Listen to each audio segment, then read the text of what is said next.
उत्तर प्रदेश में 2022 के चुनाव के मद्देनजर सभी पार्टियों ने जोर आजमाइश शुरू कर दी है।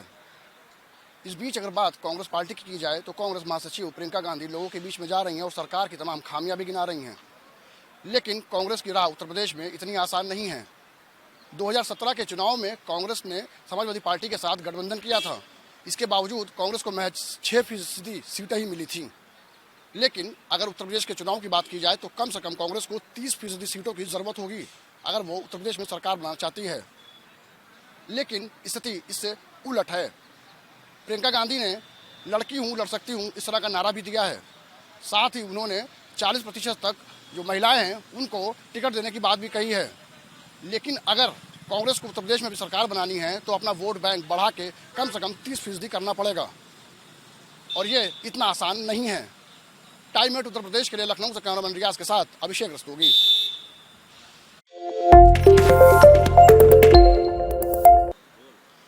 उत्तर प्रदेश में 2022 के चुनाव के मद्देनजर सभी पार्टियों ने जोर आजमाइश शुरू कर दी है।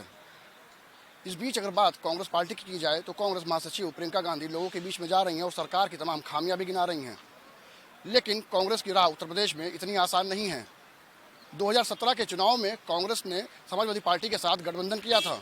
इसके बावजूद कांग्रेस को महज 6% सीटें ही मिली थीं। लेकिन अगर उत्तर प्रदेश के चुनाव की बात की जाए तो कम से कम कांग्रेस को 30% सीटों की जरूरत होगी अगर वो उत्तर प्रदेश में सरकार बनाना चाहती है। लेकिन स्थिति इससे उलट है। प्रियंका गांधी ने लड़की हूँ लड़ सकती हूँ इस तरह का नारा भी दिया है। साथ ही उन्होंने 40% तक जो महिलाएं हैं उनको टिकट देने की बात भी कही है। लेकिन अगर कांग्रेस को उत्तर प्रदेश में भी सरकार बनानी है तो अपना वोट बैंक बढ़ा के कम से कम 30% करना पड़ेगा और ये इतना आसान नहीं है।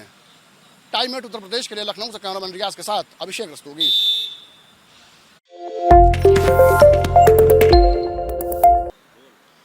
उत्तर प्रदेश में 2022 के चुनाव के मद्देनजर सभी पार्टियों ने जोर आजमाइश शुरू कर दी है। इस बीच अगर बात कांग्रेस पार्टी की जाए तो कांग्रेस महासचिव प्रियंका गांधी लोगों के बीच में जा रही हैं और सरकार की तमाम खामियां भी गिना रही हैं। लेकिन कांग्रेस की राह उत्तर प्रदेश में इतनी आसान नहीं है। 2017 के चुनाव में कांग्रेस ने समाजवादी पार्टी के साथ गठबंधन किया था। इसके बावजूद कांग्रेस को महज 6% सीटें ही मिली थीं। लेकिन अगर उत्तर प्रदेश के चुनाव की बात की जाए तो कम से कम कांग्रेस को 30% सीटों की जरूरत होगी अगर वो उत्तर प्रदेश में सरकार बनाना चाहती है। लेकिन स्थिति इससे उलट है। प्रियंका गांधी ने लड़की हूँ लड़ सकती हूँ इस तरह का नारा भी दिया है। साथ ही उन्होंने 40% तक जो महिलाएं हैं उनको टिकट देने की बात भी कही है। लेकिन अगर कांग्रेस को उत्तर प्रदेश में भी सरकार बनानी है तो अपना वोट बैंक बढ़ा के कम से कम 30% करना पड़ेगा और ये इतना आसान नहीं है। टाइम एट उत्तर प्रदेश के लिए लखनऊ से कैमरामैन रियाज के साथ अभिषेक रस्तोगी।